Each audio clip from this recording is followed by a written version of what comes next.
Hello, this is Mr. Mobility.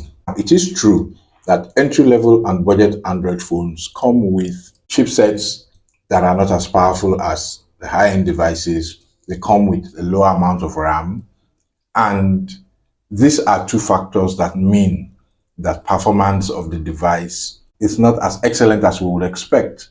Now, sometimes these devices feel a little bit sluggish in the hand, and there are things you can do to speed up how things feel. One of the things you can do to speed up an entry level or budget Samsung smartphone is what I'm going to show you here today. Go to the settings of your phone. Now scroll to the bottom of the settings and look for About Phone, Software Information, and then you will see Build Number. Tap on that as many times till it tells you that developer options are enabled. If you have a PIN or password on your phone, it will ask you for it. So I'm taking this off camera to enter my password or PIN. Now it's telling me that developer mode has been enabled.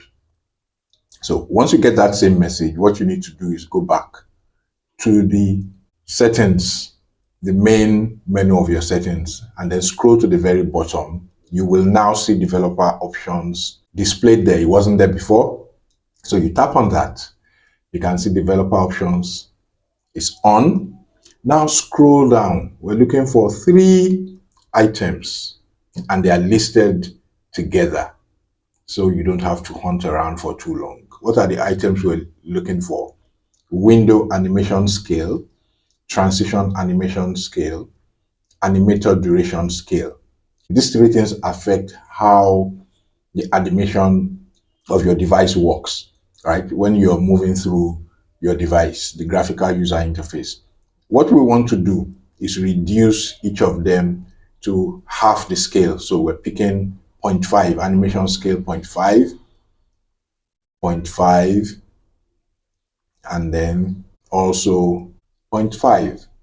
So all 3 of them are now at 0.5. You can actually turn them off completely if you want, but 0.5 generally works.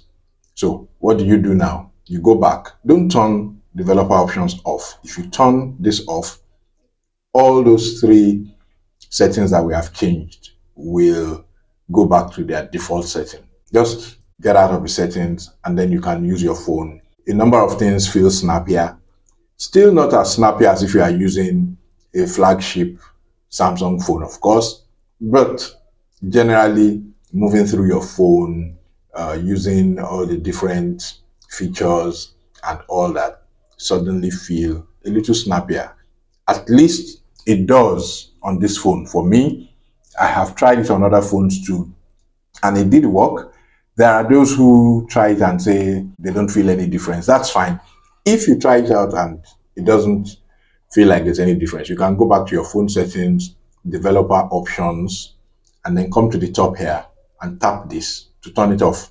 You turn it off and just go back to using your phone the way it has been. So give it a try. Let me know how it works out for you. I'll see you in my next video.